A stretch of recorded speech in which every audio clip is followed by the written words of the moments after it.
What's up guys, Everything Apple Pro here, and today I want to do a drop test of the brand new Samsung Galaxy S6. Now this is a little bit different than the Edge variant. It actually is a little bit more structurally sound. It's got a bigger border, so I think the drop test results will be a little bit different. Now after doing a water test on these guys, they both still work. The displays are functional on both of these guys. Now the speaker on the iPhone 6 went out. Speaker on this guy is kind of fuzzy, although everything does work. Galaxy S6 does randomly reboot sometimes, but surprisingly did very well with the water. I mean, the iPhone 6 lasted 30 minutes. So let's go ahead and put these guys to the test, see how they compare in a drop test result. We're going to start at waist height, head height, and then the 10-foot drop. And we're going to do all of those with a face down test as well. So I want to see if the Samsung Galaxy S6 is any different from the Galaxy S6 Edge in terms of durability. All right, so both of these are structurally sound. Both of them do work, and I just want to put them to the test. They are both perfect condition.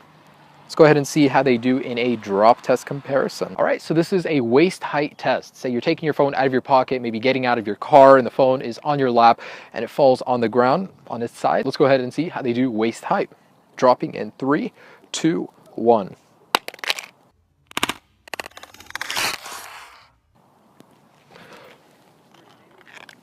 All right. Galaxy S6 has turned off, but it's because of the water damage, not related to this. So a little bit of a nick right there, nothing too bad. Let's keep going. So head height, about right here, in 3, 2, 1.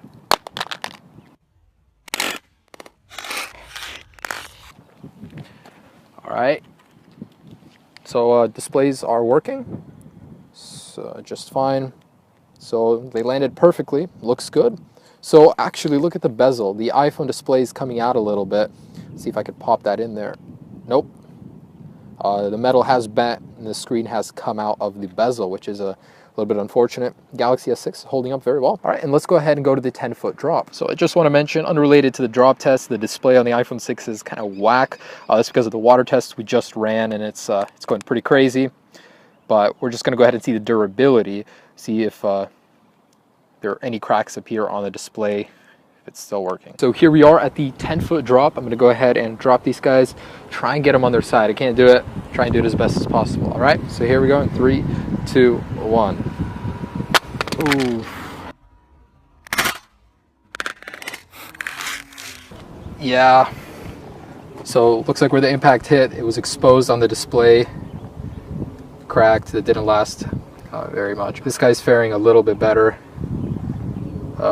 Overall, definitely the Gorilla Glass 4 shows. Let's see how long the iPhone can go until getting killed completely and what it takes to crack the glass on the Samsung Galaxy S6. So I'm going to do some face down tests. Now, unrelated to the drop test, but the iPhone 6 has had enough. Because of the water from the earlier water test, this guy just is doing a permanent boot loop, but the display still does work, even though the display is coming out of the frame. So let's go ahead and continue this just on the Samsung Galaxy S6. Let's see how many hits it can take before finally shattering that Gorilla Glass 4. So we're going to start with a face down waist height test. All right, so dropping in 3, 2, 1.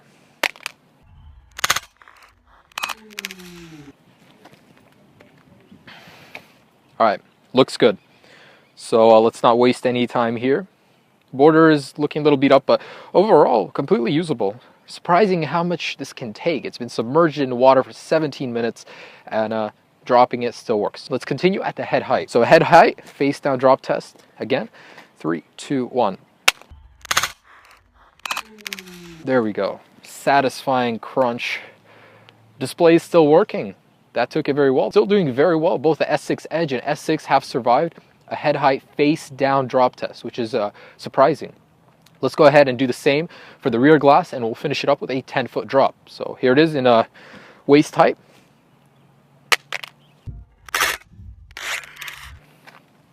Looks good. Let's go to the head height. So again, right here about. Oof. And looks to be surviving well. The camera glass has not broken yet. This is the thing that sticks out the most on the back yet. Still looking good. Really beat up around the edges. You could cut yourself on it. It's really sharp. But looks good. Let's finish this off with the 10-foot face down drop test. So at the 10-foot drop, I've got the Samsung Galaxy S6. It's still surviving, doing very well. We're going to do one for the front glass and the rear glass. See if a 10-foot drop can finally destroy the Samsung Galaxy S6, which is holding up incredibly well.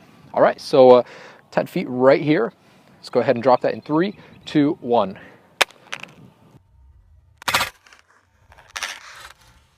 That was a very good hit. The impact was on its face. Ouch, ouch. That is bad. The LCD was affected in this one. Looks like the digitizer is no longer working. So that's what it finally takes to destroy a Samsung Galaxy S6 device. It's unfortunate the digitizer is no longer working. LCD has been affected. So this thing is really freaking out. Yeah, looks like that's it. It's dead. Completely dead. Now let's do the same for the rear, see if that will break these guys. And this is the final test. I want to see if the rear glass on the Samsung Galaxy S6 and the camera glass can survive a 10-foot drop. It couldn't on the Galaxy S6 Edge. Let's see if the S6 regular edition is any different. All right, so 10-foot face down rear drop. Here we go. 3, 2, 1.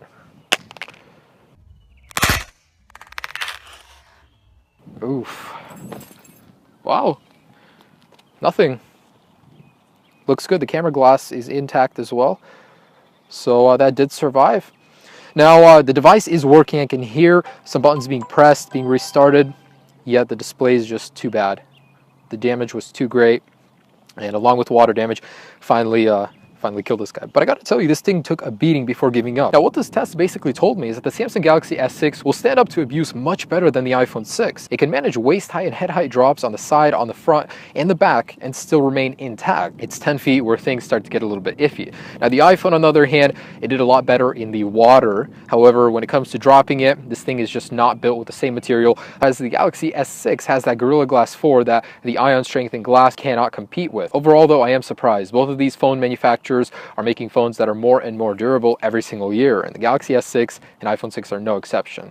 Wonderful phones, and they did very well in both the water and drop tests. So guys, thanks for watching. Subscribe to my channel. I'm going to have more of these up. I do enjoy making them and seeing how these phones do compare. Have a great day, guys. Peace.